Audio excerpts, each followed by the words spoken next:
ఆవిడ నన్ను 2 ప్రశ్నలు అడిగారు నేను వాళ్ళ ఇంటికి వెళ్ళినప్పుడు.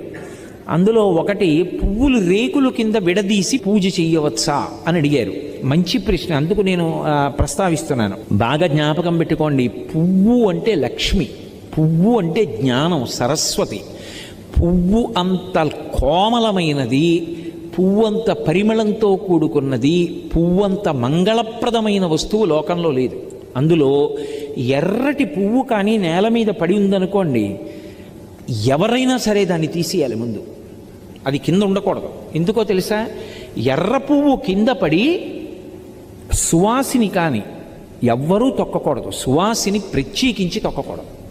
ఎందుకంటే అది సౌభాగ్య వస్తువు ఎర్ర పువ్వు. అందుకని వెనక ఎవరైనా తొక్కుతారేమోనని వెంటనే తీసేసి ఏ చెట్టు మొదట్లోనో పెట్టేయాలి. అంత పరమ పవిత్రమైనటువంటి పువ్వులు పూజ చేయడానికి నీ దగ్గర సరిపోయినన్ని లేకపోతే